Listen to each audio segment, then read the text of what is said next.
ప్రధాని 2023లో తీసుకొచ్చిన 33% మహిళా బిల్లును ఈ నెలలో ప్రవేశపెడితే కాంగ్రెస్ వారి మిత్రపక్షాలు వ్యతిరేకించడం ఎంతో దారుణమని బీజేపీ నేతలు, మహిళా నాయకురాళ్లు మండిపడ్డారు. నెల్లూరులోని బీజేపీ జిల్లా ప్రధాన కార్యాలయంలో మహిళా మోర్చా అధ్యక్షతన మీడియా సమావేశం జరిగింది. ఈ సమావేశంలో మహిళా అధ్యక్షురాలు చిలకల ప్రవీణారెడ్డి, మహిళా ఉపాధ్యక్షురాలు కరణం సుభాషిణి, రాష్ట్ర ఉపాధ్యక్షులు సురేంద్రారెడ్డిలు మాట్లాడుతూ రిజర్వేషన్ బిల్లు వీగిపోవడాన్ని ప్రజాస్వామ్యవాదులందరూ ఖండించాలని కోరారు. ఈ మహిళా వ్యతిరేకులకు అందరూ బుద్ధి చెప్పాలన్నారు. అలాగే ప్రజలందరూ పార్లమెంటు సభ్యులందరినీ బిల్లు కోసం ఒప్పుకోవాలని, ఒత్తిడి తీసుకురావాలని తెలియజేశారు. ఈ సమావేశంలో ప్రసన్నమ్మ, నాగలక్ష్మి, కవిత, కారుణ్య, స్వర్ణ, రమణమ్మ, లక్ష్మీకుమారి, పావన పార్వతి, విజయశ్రీ, జయలక్ష్మి తదితరులు పాల్గొన్నారు. భారతీయ జనతా పార్టీ మిత్రపక్షాలు ఎన్డీఏ కూటమి ఈరోజు చిత్తశుద్ధితో మహిళలకు 33% రిజర్వేషను, దాంతోపాటుగా దేశంలో సెన్సస్ పక్కాగా తీసి దాంతోపాటు డీలిమిటేషన్ కూడా చేసి పరిపాలనా సౌలభ్యం కోసం వ్యవస్థని మార్పు చేయడం కోసం రాజ్యాంగ సవరణ చేసే బిల్లు ఒకటి. మరి 2023లో ప్రధానమంత్రి నరేంద్ర మోడీ నాయకత్వంలో 33% అన్ని రాజకీయ పక్షాలని ఒప్పించి మహిళలకి చట్టసభల్లో అటు పార్లమెంట్లోనూ ఇటు శాసనసభలోనూ వాళ్ళకు కూడా ప్రజాప్రాతినిధ్యం కల్పించాలా, వాళ్ళకు కూడా పరిపాలనా అవకాశాలని పెంచాలనే ఉద్దేశంతో తీసుకొచ్చిన ఆ బిల్లు ఆ రోజు 21 రాష్ట్రాలకు సంబంధించి ఆ రోజు ఆ బిల్లుని అమెండ్మెంట్ చేయడం జరిగింది. అది ఒక చారిత్రాత్మకమైన నిర్ణయం. ఈ దేశంలో మహిళా రిజర్వేషన్ కోసం అనేక పర్యాయాలు పార్లమెంట్లో బిల్లు పెట్టాడు. చిత్తశుద్ధిగా భారతీయ జనతా పార్టీ ఆ రోజు ప్రధానమంత్రి మన వాజ్పేయి గారి నాయకత్వంలో 98లో ఒకసారి, 99లో ఒకసారి, 2000లో ఒకసారి, 2001 ఒకసారి 4 పర్యాయాలు అటల్ బిహారీ వాజ్పేయి గారు మహిళలకు రిజర్వేషన్ సౌకర్యం పెంచడం కోసం ప్రయత్నం చేస్తే పార్లమెంటు మహిళా విరోధులు కాంగ్రెస్ పార్టీతో కలిసి ప్రయాణం చేస్తున్న మిత్రపక్షాలు ఆ బిల్లుని వ్యతిరేకించి ఏదైతే రాజ్యసభలో ప్రవేశపెట్టిన బిల్లు ప్రతులను కూడా చించేసి రోడ్ల మీద విసిరేసి ఒక పర్యాయం ఆ పర్సంటేజ్ విషయంలో, ఒక పర్యాయం రిజర్వేషన్ విషయంలో మహిళలకు రిజర్వేషన్ కల్పించాలా, ప్రతి ఒక్కరికి ప్రాతినిధ్యం ఉండాలని ఒకసారి అనేక దఫాలుగా మహిళా రిజర్వేషన్ తీసుకురాకుండా ఉండడం కోసం ఏది అవసరమైతే దాన్ని అడ్డుగా పెట్టి ఈ దేశంలో మహిళలకు రిజర్వేషన్ సౌకర్యం కల్పించకుండా కాంగ్రెస్ మిత్రపక్షాలు ఈ దేశంలో వ్యవహరిస్తున్న తీరు అనేక పర్యాయాలుగా మనం గమనించాం. ఇవన్నీ గమనించిన నరేంద్ర మోడీ మహిళలకి అన్ని రాజకీయ పక్షాలని ఒప్పించి చట్టసభల్లో 33% రిజర్వేషన్ని సౌకర్యం కల్పిస్తూ అది పార్లమెంట్లో అమెండ్మెంట్ చేసి ఆ బిల్లుని కాబట్టి 33% ఇంప్లిమెంట్ చేసి తీరాలా అని చెప్పి 21 రాష్ట్రాలకి ప్లస్ రాష్ట్ర శాసనసభలకి ఇవ్వడం జరిగింది. మన దేశంలో ఇప్పటికే 46% మహిళలు 14.5 కోట్ల మంది, 5 లక్షల మంది ఈరోజు దేశంలో మహిళలు పంచాయతీరాజ్ వ్యవస్థలో ప్రజా పరిపాలనలో ఉంటూ చక్కగా వాళ్ళ శక్తి సామర్థ్యాలను నిరూపించుకొని 46% మహిళలు పంచాయతీరాజ్ వ్యవస్థలో ఎక్కడ కూడా పురుషులకు తగ్గకుండా మరింత శక్తి సామర్థ్యాలతో అభివృద్ధిలో పంచాయతీ వ్యవస్థను పటిష్టం చేయడంలో మహిళలు నిరూపించుకున్నారు. ఈరోజు దేశంలో మహిళల పర్సంటేజ్ తీసుకుంటే 948,000 పురుషులు, 948 మహిళలు, దగ్గరగా 48% మహిళల ఓటర్లు ఈ దేశంలో ఉన్నారు. పురుషులతో సమానంగా దగ్గరగా ఉన్నారు, కొద్ది పర్సంటేజ్ తేడా. మరి వాళ్ళకి చట్టసభల్లో ఈరోజు ఉన్న ప్రాతినిధ్యం చాలా స్వల్పం, 17% కూడా లేదు. మరి 50% సమానంగా పురుషులతో అవకాశం ఉండి ఈరోజు దేశంలో మహిళలు అన్ని రంగాల్లో కూడా అటు విద్యార్థులుగా కావచ్చు, లేదా ప్రొఫెసర్లుగా కావచ్చు, లేదా ఇంజనీర్లుగా కావచ్చు, లేదా రక్షణ వ్యవస్థలో కావచ్చు, లేదా సైన్యంలో కావచ్చు, అనేక విషయాల్లో కూడా వీళ్ళ శక్తి సామర్థ్యాన్ని నిరూపించుకొని మెరుగ్గా పురుషులతో సమాన అవకాశాలతో శక్తి సామర్థ్యాలు చూపిస్తూ భారతదేశం ఈరోజు వికసిత భారత్లో ముందుకు అడుగేస్తున్న తరుణంలో మహిళలకు మరింత అవకాశాలు ఇచ్చి వాళ్ళని కూడా కలుపుకొని ప్రజాస్వామ్యంలో అందరికీ సమాన అవకాశాలు ఇవ్వాలనే లక్ష్యంతో ఈరోజు Bharatiya Janata Party Narendra Modi NDA alliance ప్రయత్నం చేస్తుంటే దాన్ని ముందుకు బానీయకుండా ఈరోజు కాంగ్రెస్ పార్టీ, అదేవిధంగా టీఎంసీ, డిఎంకే, మరి వాళ్ళ మిత్రపక్షాలంతా కూడా కలిసి వ్యవహరించిన తీరు అప్రజాస్వామికం. ఇది ప్రజాస్వామ్యాన్ని మంట కలిపినట్టు. ఈ ప్రజాస్వామ్య వ్యవస్థలో 50% దగ్గరగా ఉన్న మహిళలకి 33% అవకాశమే మనం కల్పిస్తుంది. ఆ రోజు 33% కల్పిస్తూ అమెండ్మెంట్ చేసిన ఆ చట్టం దశల వారీగా 50% చేసే విధంగా ముందు చర్యలు తీసుకోమని చెప్పి ఆ రోజు అమెండ్మెంట్లో పెట్టడం జరిగిందంటే 50% అవకాశాలు ఇవ్వాల్సిన మహిళలకు 33 ఇస్తుంటే దాన్ని కూడా అడ్డుపెట్టడం. ప్రతిసారిలాగే ఒకసారి ఏదైతే మనకి వాళ్ళకి రిజర్వేషన్ సౌకర్యం మీరు వివరించలేదు బిల్లు అని ప్రతుల్జించేయడం, ఒకసారి మీరు పర్సంటేజీ ఎక్కువ పెట్టారు తగ్గించమని, లేదా తక్కువ పెట్టారు ఎక్కించమని, ఒకరు చెప్పిన దానికి సంబంధం లేకుండా ఒకరు కావాలని అడ్డుకుంటూ బిల్లుని పెట్టకుండా ఆపే వైనాన్ని ఇవన్నీ తిప్పికొట్టడం కోసం మీరేదైతే సూచించారో 33% అమెండ్మెంట్ అన్ని పార్టీలని ఒప్పించి దేశంలో 2023లో ప్రధానమంత్రి నరేంద్ర మోడీ గారు అమెండ్మెంట్ చేసిన దాన్ని మీరేదైతే రిజర్వేషన్ సౌకర్యం మీరు చక్కగా పెట్టలేదని చెప్పి మీరు తిప్పికొట్టిన ఆ బిల్లును మళ్ళీ చిత్తశుద్ధితో తీసుకురావడం కోసం ఈరోజు రిజర్వేషన్ సౌకర్యం కూడా కల్పించే విధంగా లిమిటేషన్ చేయడం ద్వారా ఆ సౌకర్యాన్ని కూడా దాంట్లో కల్పిస్తూ ఆ రోజు ఏదైతే 21 రాష్ట్రాలకు కల్పించిన ఆ అమెండ్మెంట్ని ఈరోజు మిగతా కేంద్రపాలిత ప్రాంతాలకు కూడా కల్పిస్తూ దేశమంతా కూడా 33% ఇంప్లిమెంటేషన్ చేసే విధంగా బిల్లు తెచ్చి ఈరోజు డీలిమిటేషన్ పెట్టి పరిపాలనా సౌలభ్యం కల్పిస్తూ మీకేదైతే సీట్లు మీ పోతాయని బాధపడుతున్న మీ మహిళా వ్యతిరేకులు ఎవరైతే ఉన్నారో వాళ్ళకి ఈరోజు డీలిమిటేషన్ ద్వారా పెంచే సీట్లు దాదాపుగా 129 సీట్లు మాత్రమే మనం 543లో ఉండేవి. ఇప్పుడు 185 సీట్లు 816లో వస్తాయి. అంటే మనకు పెరిగే సీట్లు కంటే కూడా ఇంకా తక్కువే మహిళలకు ఆ పర్సంటేజ్ వస్తుంది. 543 816కి వ్యత్యాసం కూడా తక్కువ సీట్లు వస్తున్నాయంటే మీకు ఆల్రెడీ 543 కాకుండా ఇంకొక 100 సీట్లు కూడా 600 సీట్లు మీకు వస్తుంటే వాళ్ళకి 185 సీట్లు ఇవ్వడానికి మీకు ఎందుకయ్యా బాధ? డీలిమిటేషన్ ద్వారా ఆ సౌకర్యం వస్తుంది. దాని ద్వారా మరలా కూడా రిజర్వేషన్ సౌకర్యం మీరేం కోరారో అది కల్పిస్తున్నారు. ఇన్ని చేసి దేశమంతా కూడా కేంద్రపాలిత ప్రాంతాల్లో కూడా ఇంప్లిమెంటేషన్ చేయడానికి అమెండ్మెంట్ పెడుతూ బిల్లు పెడితే కుంటి సాకులు చెప్పి దక్షిణాది రాష్ట్రాలకు అన్యాయం జరుగుతుందని చెప్పి మీరు మభ్య మాటలు చెప్పడానికి ప్రయత్నిస్తే ఎంతవరకు కరెక్ట్ అని చెప్పి ఈ సందర్భంగా నేను కోరుకుంటా ఉన్నా. దక్షిణాదికి అన్యాయం జరగదని చెప్పి పార్లమెంట్లో మనకి హోంశాఖ మంత్రులు అమిత్ షా గారు స్పష్టం చేశారు. ఈ డీలిమిటేషన్లో కూడా ఏదైతే 543కి వ్యత్యాసం ఉన్న సీట్లు ఏ రాష్ట్రంలో ఎన్ని సీట్లు ఉన్నాయో దానికి 50% పెంచడం ద్వారా ఎక్కడా కూడా పర్సంటేజ్కి ఇబ్బంది లేకుండా అన్ని దగ్గరలో సమాన అవకాశాలు వస్తాయి. దక్షిణాదికి కూడా అన్యాయం జరగదు. దక్షిణాది చూసుకుంటే ఒక పర్సంటేజ్ ఎక్కువ వస్తుంది తప్పితే తక్కువ రావటం లేదు అని చెప్పి దాన్ని అమెండ్మెంట్లో కూడా పెడతామని చెప్పి అంత వివరణిచ్చి మీరు ఏదైతే దొంగ మాటలు బిల్లును వ్యతిరేకించే మోసపూరిత మాటలు మాట్లాడుతున్నారో వాటిలన్నిటికీ వివరణిచ్చి మీకు సమాధానం ఇచ్చి బిల్లు అవసరమైతే ఇంకో రోజు చర్చించి దాన్ని ముందుకు తీసుకెళ్దామని చెప్తే మీరు బాయ్కాట్ చేస్తూ పొరతుల్ని చించేసి మీరు వెళ్ళిపోయి ఈ బిల్లును వీగిపోయే విధంగా చేయడం వైనాన్ని ఈరోజు ప్రజాస్వామ్యవాదులంతా ఖండించాల్సిన అవసరం ఉంది. ఈ మహిళా వ్యతిరేకులకు బుద్ధి చెప్పాల్సిన అవసరం ఉంది.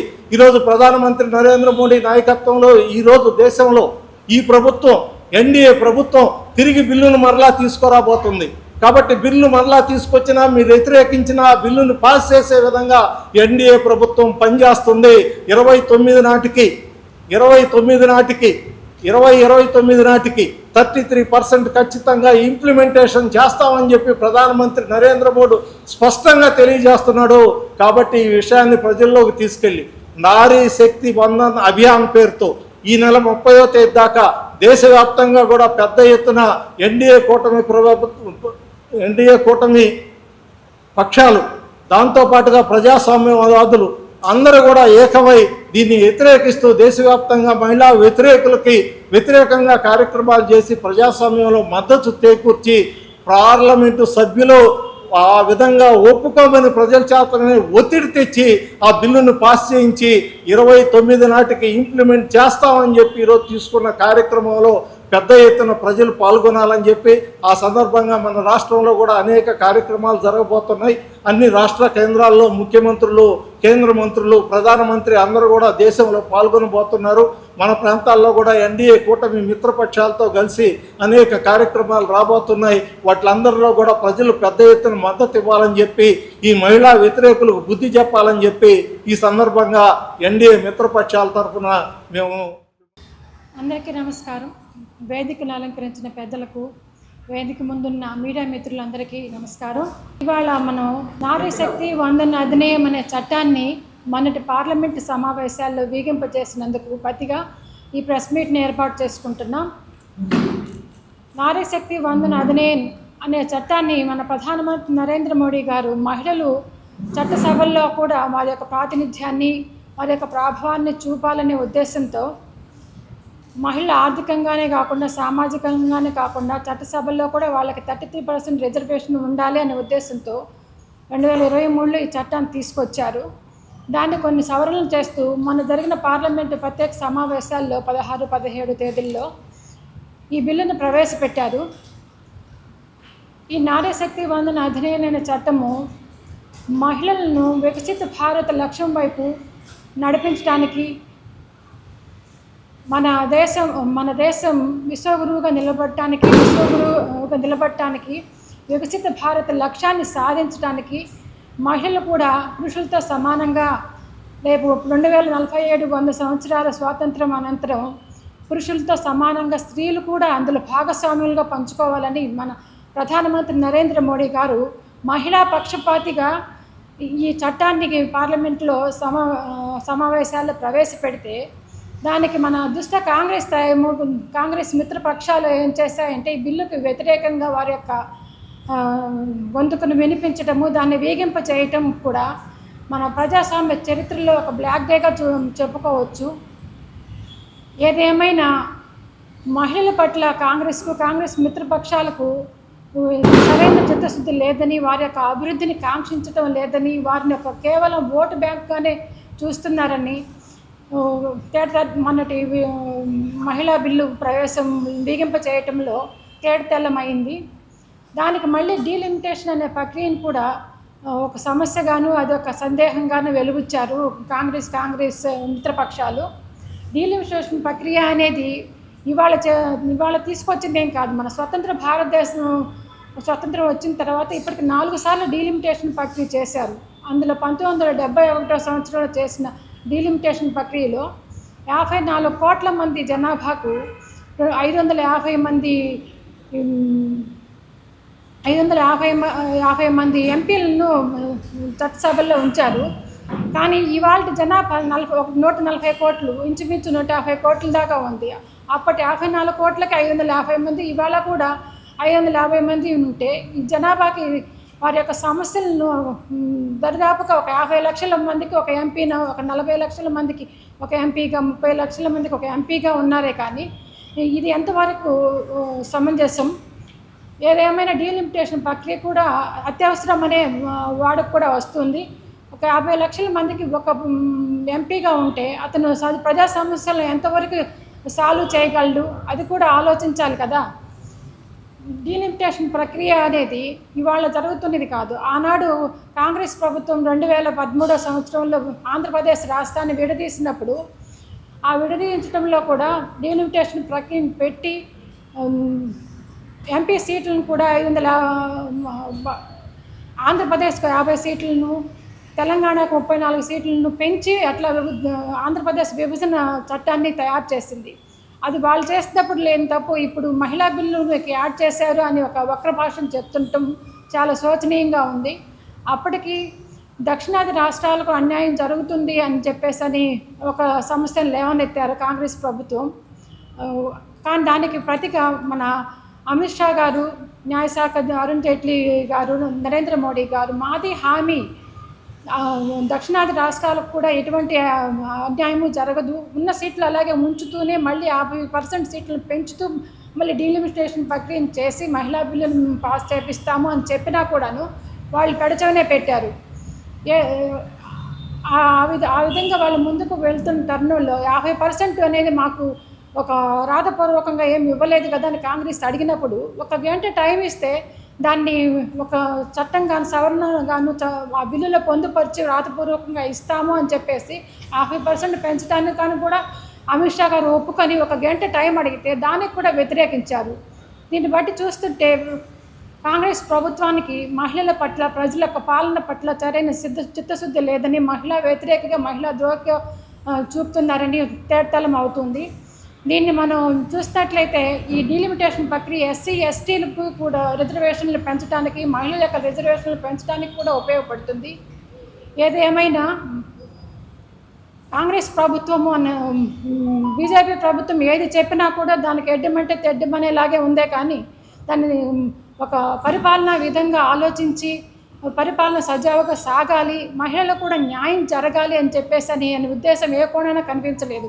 30 దశాబ్దాల మహిళల యొక్క కళల్ని నేల రాస్తూ వారి యొక్క ప్రవర్తన అనేది చాలా విచిత్రంగాను విడ్డూరంగాను ఉంది. అంతేకాకుండా మహిళా బిల్లు వీగింపు చేసిన తర్వాత వాళ్ళు మళ్ళీ ప్రత్యేకంగా మిఠాయిలు పంచుకొని సంబరాలు చేసుకున్నారంటే ఇది ఎంతటి దారుణమో చూడండి. వాళ్ళు సాధించింది ఏమిటి? మహిళల యొక్క ఆత్మగౌరవాన్ని దెబ్బకొట్టి మహిళల యొక్క ఆశల మీద నీళ్లు చల్లి వాళ్ళు సాధించిన ఏమిటి? దానికి వాళ్ళు మళ్ళీ సంబరాలు కూడా చేసుకోవటం అనేది చాలా దారుణం, చాలా ఘోరమైన పాపమే చేసిందని చెప్పేసి ఈ పాపానికి ప్రాయశ్చిత్తం లేదని మటుకు చెప్పవచ్చు. ఈ కాంగ్రెస్ ప్రభుత్వాన్ని దుష్ట మిత్రపక్షాలు అందరికీ మహిళా శక్తి చూస్తూనే ఉంది. నారీ శక్తి వదలదు. రాబోయే రోజుల్లో ఓటుని ఆయుధంగా చేసుకొని నారీ శక్తి కాంగ్రెస్ మిత్రపక్షాలకు సరైన సమాధానం చెప్తుందని సభాముఖంగా తెలియజేస్తున్నాను. ధన్యవాదాలు. నా పేరు ప్రవీణారెడ్డి, మహిళా మోర్చా అధ్యక్షురాలని, నెల్లూరు జిల్లా బీజేపీ. నా పేరు కరణం సుభాష్ని, నేను రాష్ట్ర మహిళా మోర్చా ఉపాధ్యక్షురాలని.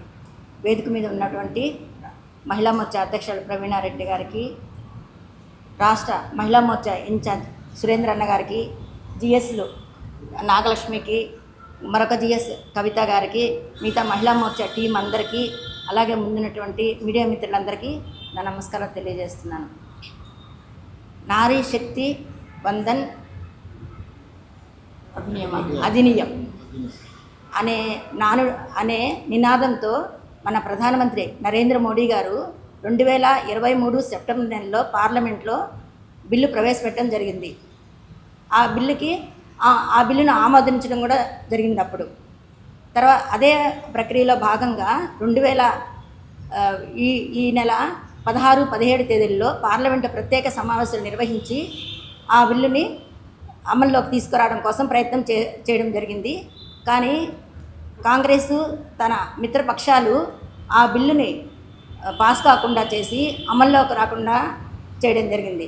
మన ప్రధానమంత్రి నరేంద్ర మోడీ గారు మహిళల కోసం, దేశంలో ఉన్న మహిళల అందరి ఆకాంక్ష కోసం ఎంతో దృఢ సంకల్పంతో, ఎంతో పట్టుదలతోటి, ఎంతో నీతిగా నిజాయితీగా ఆ బిల్లు తీసుకురావడం కోసం ప్రయత్నం చేస్తే ఈ కాంగ్రెస్ మిత్రపక్షాలు అది రానికుండా అడ్డుకున్నాయి. అడ్డుకోవడమే కాకుండా అడ్డుకున్న రోజు అడ్డుకునేసి తర్వాత వాళ్ళు సంబరాలు కూడా చేసుకోవడం జరిగింది. అదే రోజు మేము ఆ బిల్లు అట్లా వీగిపోయినందుకు ప్రధానమంత్రి నరేంద్ర మోడీ గారికి బిల్లు కోసం ఎలా మేము మద్దతు తెలిపామో, అంటే ర్యాలీలు పూర్వకంగా ఇది మీటింగ్స్లో హాల్ మీటింగ్స్ పెట్టుకొని రకరకాలుగా మద్దతు తెలిపాము బిల్లు కోసం. అలాగే బిల్లు వీగిపోయిన ఆ రోజు సాయంత్రమే మేమందరం కూడా ఎన్నో నిరసన కార్యక్రమం చేశాం. కాంగ్రెస్కి తన మిత్రపక్షాలకి వ్యతిరేకంగా ఖండిస్తూ. అట్లాగే ఆ రోజే నరేంద్ర మోడీ గారు ఒక లైవ్ ప్రసంగం, జాతిని ఉద్దేశించి ఒక లైవ్ ప్రసంగం చేశారనమాట. దాన్ని అందరం కూడా మహిళలు వీక్షించడం జరిగింది. దాంట్లో నరేంద్ర మోడీ గారు ఎంతో బాధపడుతూ బిల్లు పాస్ కానందుకు ఎంతో తను శాయశక్తిలా ప్రయత్నించారు బిల్లు కోసం. అది వీగిపోయినందుకు ఎంతో బాధపడుతూ మహిళలందరికీ కూడా జాతిని ఉద్దేశించి మహిళలందరికీ క్షమాపణ చెప్పడం జరిగింది. బిల్లు రానందుకంటే కూడా ప్రధానమంత్రి గారు మహిళలను ఉద్దేశించి క్షమాపణ అడగడము మాకందరికీ చాలా బాధ కలిగించింది అన్నమాట. కన్నీటి పర్యంతం అయిపోయాం మేము. అంతటి ప్రధానమంత్రి మహిళల కోసం ఇంత చేస్తే ఆయన మళ్ళీ మహిళలకు క్షమాపణ చెప్పడం ఏంటి పాపం అనిపించింది. అట్లాగా మేము చాలా బాధపడడం జరిగింది. అట్లాగే నరేంద్ర మోడీ గారు మహిళలకు నిర్ణయాధికారులు రావాలి, చట్టసభల్లో వారికి కూడా ప్రవేశం ఉండాలి, పురుషులతో సమానంగా ఇవి రావాలి, సమానంగా చట్టసభల్లో స్థానం ఉండాలి అనే గొప్ప సంకల్పంతో ఈ బిల్లు తీసుకురావడం జరిగింది. కానీ ఈరోజు ఏ మహిళ కూడా ఈ పత్రికా ముఖంగా తెలియజేస్తున్నాను, ఏ మహిళ కూడా నిరుత్సాహపడాల్సిన అవసరం లేదు. మన నరేంద్ర మోడీ గారు ఎన్నో అసాధ్యాలు సుసాధ్యాలు చేశారు. 370 ఆర్టికల్ అయితేనేమి, ట్రిపుల్ తలాక్ అయితేనేమి, ఇవన్నీ కూడా కాంగ్రెస్ ప్రభుత్వం అడ్డుకుంటూనే వచ్చింది. ఇవన్నీ కూడా సాధ్యమయ్యేటట్టు చేశారు. రాబోయే రోజుల్లో 2029 ఎలక్షన్స్కి అప్పటికి ఈ బిల్లు పాస్ అయ్యే విధంగా ప్రయత్నం చేస్తారు. కాబట్టి ఈ చేస్తానని తెలియజేస్తూ భారత్ మాతాకి జై.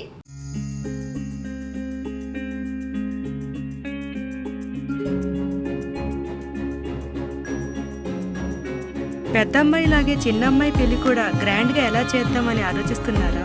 అవును, వాళ్ళిద్దరు నా 2 కళ్ళతో సమానం కదా. మరి ఇంకేం, అంజనా ఇన్ఫ్రా ప్రాజెక్ట్స్ లో చేసిన ఇన్వెస్ట్మెంట్ తోనే మన పెద్దమ్మాయి పెళ్లి చేశాం. అవునుగా, మరి అలాగే చిన్నమ్మాయి పెళ్లి కూడా చేసేద్దాం. అంటే అంజనా ఇన్ఫ్రా ప్రాజెక్ట్ లో మళ్ళీ ఇన్వెస్ట్ చేద్దాం అంటావా? మళ్ళీ కాదు, మళ్ళీ మళ్ళీ. Hello hello hello sir. Hi sir. Thank you. You are welcome. Thank you so much. మా కార్యాలయం చిరునామా GR orchid, door number 26-1-1920, flat number 40, opposite Krishna Chaitanya college, mini bypass road, Gomathi Nagar, Nellore. Phone number 8978978936.